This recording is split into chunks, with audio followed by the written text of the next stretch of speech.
예수님 족보에 기록된 네 번째 여인 이 밧세바는 너무 추악하고 무시무시한 죄를 범한 여인이어서 이런 여자가 예수님 족보에 올라갔다라는 이 사실 때문에 예수님 족보에 대해서 많은 사람들이 심한 거부감을 갖기도 하고, 아니 어떻게 이런 여자가 예수님 족보에 올라갈 수 있느냐, 이런 의아심을 갖게 하는 그런 여자가 바로 이 밧세바입니다. 밧세바가 어떤 여자냐? 다윗 왕의 충신인 우리야 장군의 아내가 밧세바거든요. 그런데 이 밧세바가 원래 유부녀인데 다윗 왕을 유혹한 다음에 이 다윗 왕과 이 불륜 관계를 맺은 다음에 다윗 왕의 아내가 된 그런 여인이 바로 밧세바입니다. 오늘은 밧세바라는 이런 말씀의 제목을 가지고 밧세바가 어떤 여인이냐, 이 여인을 알아보면서 우리가 함께 은혜를 나누도록 하겠는데, 첫 번째로 이 밧세바는 욕정의 여인입니다. 우리가 쉽게 생각하면은 다윗이 밧세바를 불러가지고 불륜 관계를 맺은 것처럼 오해하기 쉽지만, 그러나 밧세바와 이 다윗 왕과의 이런 그 불륜 관계는 밧세바가 철저하게 전략적으로 계획적으로 유혹해가지고 다윗 왕을 넘어뜨린 겁니다. 우리가 이걸 어떻게 알 수가 있느냐 하면은 다윗 왕과 밧세바의 이 첫 만남이 사무엘하 11장 2절에 기록이 되어 있는데, 자 우리 함께 사무엘하 11장 2절 함께 읽습니다. 시작. 저녁 때 다윗이 그의 침상에서 일어나 왕궁 옥상에서 거닐다가 그곳에서 보니 한 여인이 목욕을 하는데 심히 아름다워 보이는지라. 자, 밧세바의 목욕하는 모습을 다윗 왕이 봤지요. 그런데 어떻게 볼 수가 있었을까요? 그 이유는, 자, 밧세바의 남편이 우리야 장군인데, 우리야 장군은 장군입니다. 높은 직위를 가지고 있고 또 다윗 왕으로부터 높은 신임을 가지고 있기 때문에 왕궁이 있으면은 이 왕궁에서 가까운 곳에 이렇게 왕이 집을 준 겁니다. 왜? 왕궁 근처에다 믿을 만한 사람들을 살게 해야지. 고약한 사람 살게 하면은 막 왕궁 담 넘어와가지고 복면 쓰고 와서 모가지 자르면 죽어야 되니까 아무나 왕궁 근처에 살게 하는 것이 아니거든요. 그래서 왕궁 근처 가까운 곳에 이제 이 밧세바 집이 있었는데, 당시 이스라엘의 집은 어떤 구조냐면요, 대문을 통해서 방으로 들어가면은 방에서 뒷문으로 나가면은 또 뒤에 이렇게 앞마당이라고, 우리로 말하면 뒷마당이죠, 뒷마당. 예. 근데 이 뒷마당은 요 대문을 통해서 집을 통해서 이렇게만 들어가야 갈 수 있는 곳이고 사방이 딱 막혀 있습니다. 예. 사방은 벽이고 높기 때문에 밖에서는 절대 보이지 않기 때문에 그 안에서 목욕도 하고 빨래도 돌고 속옷도 돌고 거기 그냥 자유스럽게 이렇게 가족들이 쓰는 공간인데, 자, 높아가지고 사방에서는 안 보이는데 이스라엘은 비가 많이 안 오기 때문에 지붕이 없어요. 지붕. 앞마당에 뒷마당에. 그러니까 옆에서는 못 보는데 높은 데서 보이면 어떻게 되는 거예요? 지붕이 없으니까 다 보이겠죠. 공교롭게도 다윗 왕궁 옆에 있기 때문에 그 다윗 왕궁 그 옥상에서 보면은요, 우리야 장군 밧세바가 사는 집의 앞마당은 전부 다 보이는 겁니다. 그러니까 그 앞마당에서 밧세바가 목욕을 하면은 만약에 본다고 하면 누구만 볼 수 있는 거예요? 다윗 왕만 볼 수 있는 겁니다. 여러분, 다윗 왕이 밧세바의 목욕하는 모습을 본 것이 우연이었느냐? 절대로 우연이 아닙니다. 다윗 왕이 밧세바의 목욕하는 모습을 본 것은 밧세바의 철저한 전략 행동이거든요. 평소에 밧세바가 빨래를 널다가 이렇게 봤더니 왕궁 옥상에서 다윗 왕이 걷기 운동을 하는 겁니다. 또 어떤 날은 목욕하려고 물 데펴가지고 앞마당 가서 목욕하려고 딱 봤더니 다윗 왕이 걷기 운동을 하는 거예요. 그러니까 가만히 보니까 다윗 왕이 걷기 운동하는 그 시간이 있는 겁니다. 무슨 말이 이해가 되죠? 그래서 목욕을 해도 평소에는 다윗 왕이 걷기 운동하는 그 시간을 피해서 이제 목욕을 한 겁니다. 왜? 다 보니까. 그런데 사무엘하 11장 2절에서는 우리 사무엘하 11장 2절을 다시 한번 더 읽습니다. 시작. 저녁 때 다윗이 그의 침상에서 일어나 왕궁 옥상에서 거닐다가 그곳에서 보니 한 여인이 목욕을 하는데 심히 아름다워 보이는지라. 바세바는 왕이 언제 걷기 운동을 하는지, 걷기 운동하면서 그냥 말씀 암송하는 것도 아니고 걷기 운동하면서 이렇게 여기저기 둘러보면서 걷기 운동하는 거 아니에요. 그 시간대를 이 바세바가 정확하게 알고서 이제 잘 보이는 자리에다 자리를 잡고서 옷을 싹 벗고 목욕을 한 겁니다. 원래 그 당시에 다윗 왕이 아내가 벌써 이 바세바 전에 아내가 거의 한 공식적으로만 8명이고 소실까지 하면은 아내가 몇십 명이요. 그런데도 그 바세바가 전략적으로 목욕하는 자신의 모습을 보여줘 가지고 이 다윗 왕을 한 방에 그냥 KO패를 딱 시킨 겁니다. 그래서 이제 그 다윗 왕이 거기에 그냥 제대로 KO 당해 가지고 바세바를 불러서 음행죄를 진 거예요. 아들, 성경에는 여자는 기록 안 하고 남자만 기록하기 때문에 바세바와 다윗이 아들만 5 낳았어요. 그러면 딸은 기록 안 했기 때문에 옛날에 주로 보면은 애 잘 낳는 사람이 아들을 많이 낳아 딸을 많이 낳아? 되게 딸을 많이 낳거든. 그러면은 아들 5일 때 딸은 몇 명 낳겠어요? 적기 잡아 3명만 낳다게. 그러면은요, 이 바세바가 다윗 왕과의 관계를 통해서 자녀를 몇 명 낳았어요? 최소한 8명은 낳거든요. 그러면 아내가 20명인데 그 20명의 부인들 중에서 이 바세바가 다윗 왕하고 밤에 잠자가지고 애를 8명 낳았어. 그럼 밤 시간은 주로 누가 독차지한 거예요? 제 말 이해하셔요? 다른 여자들은 대개 애를 1~2명밖에 안 낳거든. 근데 이 바세바는 8명 낳았다니까, 8명. 그러니 다른 부인들이 한 왕궁에서 막 살면서 이 바세바 때문에 진짜 막 눈물도 많이 흘리는 거죠. 바세바는 두 번째로 어떤 여자냐? 야망의 여인입니다.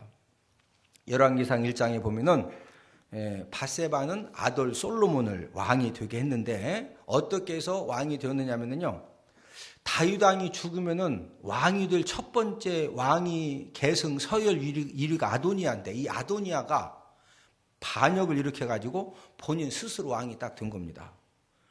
그 상황에서 지금 바세바도 죽어야 되고 솔로몬도 죽어야 되는 그런 위기 상황을 만났을 때 이 바세바가 다윗 왕을 쫓아가 가지고 팍 울면서 막 다윗 왕을 설득을 시켜서 아들 솔로몬이 정식적으로 왕이 되게 해 가지고 그래서 이제 아도니아의 그 왕이 된 것을 이제 진압을 하고서 정상적인 이제 왕이 아들 솔로몬이 되어졌는데, 자, 바세바가 부인이 한 20명 중에서 바세바의 아들 솔로몬이 뭐 됐다고? 왕 됐어. 왕 되기 전에도 다윗 왕의 밤 시간을 독차지해 가지고 다른 부인들이 눈치를 봐야 되는데 이제 아들 솔로몬이 왕 되니까 눈치를 어떻게 봐야 된대요? 더 봐야 되지, 더 봐야 돼요. 그 여자가 누구다? 바세바입니다. 아들 솔로몬이 왕이 된 다음에 이 솔로몬에게 정치적인 최고 정적이 누구냐면은 여전히 아도니아입니다. 아도니아. 이 아도니아가 대단한 사람이거든요. 예? 그런데 그 아도니아가 하루는 이 바세바에게 찾아와 가지고 청을 하는 겁니다. 예? 무슨 청을 하느냐면은 다윗 왕이 죽기 전에 마지막 데리고 살았던 그 부인이 아비삭인데 이제 막 이 다윗 왕이 다 기운이 없으니까 그냥 처녀로 그냥 평생 아비삭이 다윗 왕 아내로 산 겁니다.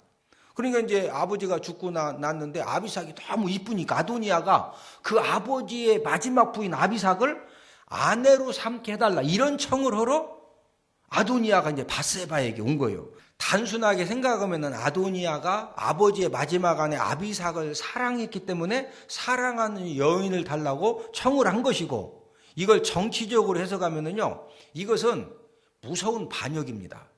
그 당시에 아버지의 아내를 아들이 데리고 살면은요, 이 왕권을 위임받는다는 그런 의미를 가지고 있거든요. 그러니까 그렇지 않아도 밧세바 마음 가운데 어떻게 하면은 아들 솔로몬의 최고의 정치 정적 아도니아를 어떻게 좀 정리를 해야 되겠는데, 아도니아가 와서 죽을 그런 청을 하니까 이 밧세바가 이 기회를 놓치지 않고, 자 보세요. 여러분, 아도니아가 밧세바에게 와서, 지금 밧세바가 낳은 아들은 아니지만 아들은 아들이죠. 아들 맞죠?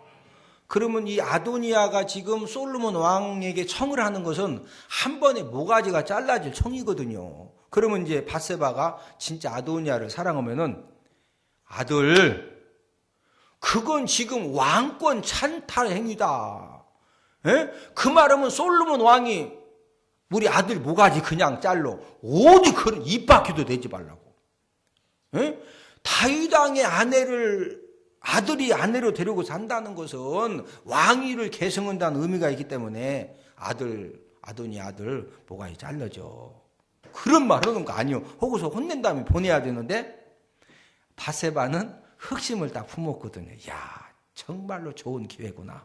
그래서 설득도 안 하고, 자, 열왕기상 2장 18절 다시 한번 읽습니다. 시작. 밧세바가 이르되 좋다. 내가 너를 위하여 왕께 말하리라. 그리고 이제 밧세바가 솔로몬 왕한테 그대로 딱 전달한 겁니다. 그러니까 이 솔로몬 왕이 똑똑하거든요. 아니, 아직도 정신을 못 차리고 또 왕권을 찬탈하려고 이런 고약한 요청을 해? 이래가지고 이 막 솔로몬 왕 뚜껑이 막 확 열어지고 코에서 뭐가 훅훅 나온다고? 풀이 막 훅훅 나오는 거예요. 이 솔로몬 왕이 너무 화가 나가지고요, 가서 막 이 아도니아 형을 쳐서 그냥 그날 죽여버렸어요. 그 죽이도록 그 중간 역할을 누가 했다? 밧세바가.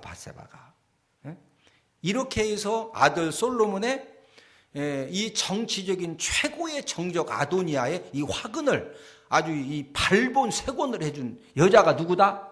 밧세바입니다. 밧세바. 세 번째로 밧세바는 어떤 여자냐? 남편도 죽게 한 여인입니다. 이 밧세바가 다윗 왕하고 불륜 관계를 맺었는데 한 두세 달 지나니까 갑자기 막 훅 하는 거예요. 남편은 지금 전쟁터에 나간 지 6개월도 넘었어. 손도 못 잡아본 지. 근데 다윗 왕하고 불륜 맺었는데 하면 누구 얘기요? 다윗 왕 얘기지. 다윗 왕에게 사람을 딱 보내가지고 이 사실을 알려주는 겁니다. 그러니까 이 다윗 왕이 당황이 되는 거예요. 왜? 우리야 장군이 너무 충신인데, 그런 충신 아내하고 불륜 관계를 통해서 임신되었으니까 이것을 벗어나기 위해서 이 다윗 왕이 계략을 폈는데, 무슨 계략을 폈느냐면요, 지금 전쟁터에 나간 우리야 장군을 불러가지고 전쟁터 소식을 이제 물어보는 겁니다. 요압 장군 잘 있냐? 군사들 어떻게 음식은 뭐 부족하지 않느냐? 어떻게 좀 싸움 잘 하고 있느냐? 이렇게 이제 데리고서 막 얘기를 하고서, 우리야 장군 참 볼 때마다 듬직하다고, 참 그냥 얼굴만 봐도 막 마음이 평안하다고. 그렇게 이제 한 다음에 저녁 때 우리야 장군을 집에 가서 이제 발 씻고서 부인하고 자라고 이렇게 보낸 다음에 왕의 음식물까지 딱 줍니다. 왜 그랬느냐면요, 지금 막 밧세바는 임신했지. 장군은, 남편은 전쟁터에 나간 6개월도 넘었지. 그러니까 빨리 오락해서 오늘 밤 잠자면은 밧세바가 나중에 애를 이제 잠자고 또 다시 전쟁터로 보내면은 애를 낳아도 오늘 밤 이렇게 서로 이렇게 자서 애가 생겼는데 좀 일찍 나왔네. 그럼 옛날에 그걸 보고 칠삭둥이, 팔삭둥이라고 그러죠? 아이고, 장군 칠삭둥이 나왔구만. 어머니께 잘 해결이 되는데 돌발 상황이 생긴 겁니다. 우리야 장군이 틀림없이 집에 가는데 우리야 장군이 집에 안 가고 왕궁 문에서 부하들하고 집에도 안 가고 자는 거예요. 아니, 우리야 장군이 빨리 가서 잠을 자야 이게 불륜과 임신을 좀 어떻게 해결할 수가 있는데 이게 안 가니까. 그래서 결국에는 다윗 왕이 뭐 붙들고 계속 술 먹여도 안 갈 것이 뻔하니까, 그래요, 그럼 빨리 전쟁터에 가서 적군 목이라도 한 명 빨리 목을 잘라라 하고서 이제 우리야 장군을 요압 장군에게 보내면서 편지를 한 통 써서 보내는 겁니다. 이 편지가 뭐냐? 자, 사무엘하 11장 15절. 자, 시작. 그 편지에 서서 이르기를 너희가 우리아를 맹렬한 싸움에 앞세워 두고 너희는 뒤로 물러가서 그로 맞아 죽게 하라 하였더라. 다윗 왕이요, 요압 장군 보고 최고 격렬한 앞에다 세워놓고서 너희는 뒤로 싹 물러가서 그로 맞아서 뭐하게 하라? 죽게 하라. 이렇게 해서 충신 우리아 장군은 막 진짜 자기를 죽이려고는 그것도 모르고 막 목숨 걸고 다윗 왕과 또 집에 아내가 밧세바가 행복하게 잘 살아야 되니까 불륜에 빠진지도 모르고 막 목숨 걸고 싸우다가 맞아 죽었어요. 자, 이런 과정에서 밧세바 행동이 문제입니다. 이 밧세바는 다윗 왕의 전략을 알고 있거든요. 그러면은 그 전략을 알면서도 남편을 만나기 위해서 남편을 자기 집에 오게 하려고 하는 어떤 시도도 안 했다는 거죠. 지금 다윗 왕의 지금 작전처럼 남편이 빨리 와서 자기하고 잠을 자야 이게 덮어지면서 지금 남편이 사는 거죠. 자, 만약에 밧세바가 남편 우리아 장군을 자기 살리려고 하는 그런 목적이 확실하면은요, 막 여자 종을 보내가지고 거짓말하는 겁니다. 지금 막 부인 밧세바 사모님이 막 지금 막 죽으려고 하던데 막 장군님만 찾고서 막 지금 장군님 꼭 보고 있다고 막 꼭 모시고 하고 막 여자 족을 계속 보내. 지금 막 손만 한 번만 잡고 가면 막 살겠다고. 그렇게 하면은 우리야 장군이 막 안 가려고 했다가 부인이 죽는다고 하니까 그러면 가고서 안 가고서 갈 확률이 많거든요. 그런데 밧세바는 어떤 행동도 어떤 노력도 안 합니다. 그러니까 죽이기는 다윗 왕이 죽였지만 다윗 왕으로 하여금 죽이도록 간접적인 불을 지르고 동조자 협력자는 밧세바죠. 이런 밧세바가 어떻게 예수님 족보에 올라갈 수가 있었을까? 제가 한 주간 동안 이 밧세바에 대한 설교를 준비하면서 아니 무슨 좋은 점이 있다고 장점이 있다고 칭찬해 줄 거냐, 이것 때문에 저도 고민 많이 했습니다. 밧세바는 진짜 고약한 그런 여자인데 한 가지 잘한 게 있습니다. 뭐 잘했느냐면요, 아들 솔로몬을 믿음의 아들로 잘 양육을 했다는 거죠. 여러분, 이스라엘에서 아들의 믿음은 절대적으로 누구 영향을 받느냐? 어머니의 영향을 받습니다. 밧세바가 정말로 다윗 왕의 아내가 되는 그런 과정이라든지 여러 가지 부분에서 진짜 고약한 부분들이 많이 있지만은, 그러나 한 가지, 그 솔로몬 왕을 여호와 하나님 중심 신앙의 사람으로 아주 확실하게 잘 양육을 했다는 거죠. 그래서 솔로몬이 왕이 된 다음에 첫 번째로 한 일이 하나님 아버지 앞에 제사를 드리는데 무슨 번제? 일천번제를 드립니다. 그러니까 하나님께서 솔로몬 왕을 딱 보시고서요, 감동받으신 겁니다. 저와 여러분들이 오늘 밧세바에 대한 말씀을 통해서 여러 가지를 들었는데, 우리는 이 밧세바를 통해서 자녀를 예배 성공자로 하나님 중심의 이 사람을 양육한 이 밧세바의 신앙은 우리가 배워야 된다는 거죠. 요즘 우리 부모님들이 내 자녀들을 예배 성공자의 자녀, 하나님 중심 사람의 자녀로 양육하는 일이 지금 점점점 가면 갈수록 굉장히 지금 어려운 세상이 되어가고 있습니다. 왜 그렇습니까? 원수 사단 마귀가 우리 한국 땅의 모든 부모님들을 세상 교육에 막 열풍에 불을 지펴가지고, 옛날에 우리 그 부모님들은 자녀들이 하나님 아버지 앞에 예배 한번 안 드리면은요, 막 진짜 그 집에 난리 나거든요. 네? 우리가 성장할 때는 우리 부모님들이 우리 자녀들을 양육할 때 정말로 예배 성공의 자녀로, 신앙 우선 믿음의 자녀로 이렇게 이제 양육을 했는데, 지금은요, 세상이 이게 완전히 그냥 너무 막 이 세상 교육 열풍으로 세상의 어떤 잘못된 문화가 너무 강력하다 보니까 요즘 부모님들이 내 자녀들을 철저하게 예배 성공자로 양육을 하고 신앙 우선, 믿음 우선으로 양육을 하면은 오히려 막 자녀들이 부모님한테 따지는 겁니다. 예? 누구도 아버지가 장로님이고 어머니가 권사님인데도 일요일 날에 학원도 가고 봉사하는데 왜 어머니는 집사고 아버지도 집사인데 왜 나보고 주일날 드럼치라고 하냐고. 장로님, 아버지가 장로님이고 어머니도 권사님인데도 주일날 학원 간 왜 나보고 드럼치라고 하냐고. 애들이 막 따져. 아니 원래는 주일날 드럼 치는 게 정상이지. 할렐루야. 할렐루야. 이게 그냥 이게 완전히 지금 이 문제가 심각하거든요. 예? 우리 자녀들이 앞으로 인생을 살아가면서 어떤 사람이든지 엄청난 환난을 만나고 또 어떤 돈의 유혹, 이성의 유혹, 여러 가지 유혹의 광풍을 만났을 때 여러분 학교 성적 가지고 내가 어느 학교는 학력 가지고 내가 지금 부모님한테 돈을 얼마 물려받아 돈 가지고 내가 좋은 직장 가지고 그 막 엄청난 환난과 유혹의 광풍을 이길 수가 있습니까? 절대로 아닙니다. 제가 항상 강조하지만은요, 나이 이제 50만 넘어가면은 인생 평준화요, 평준화. 막 대기업 들어갔다고 좋아하는 사람들 40대 중반에 다 명퇴요, 명퇴. 명퇴가 아니고 명퇴. 그래가지고 치킨집 했는데 치킨집이 그게 쉬워? 새집건 한 집이 치킨집이요. 이래가지고 5년을 못 버텨.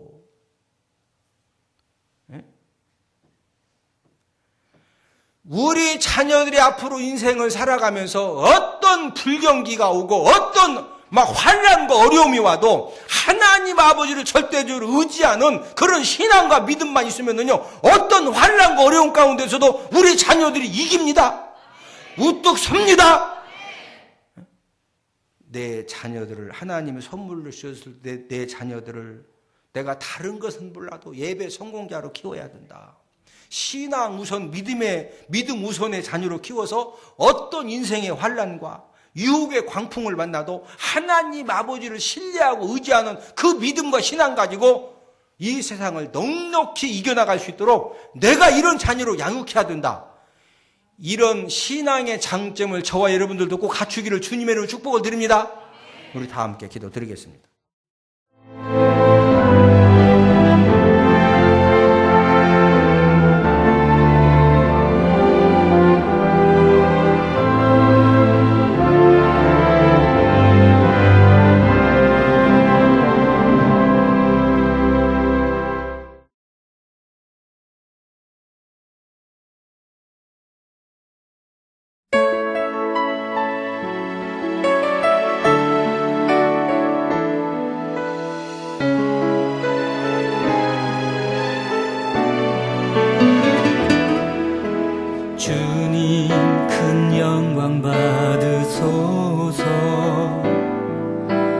홀로 찬양 받으소서.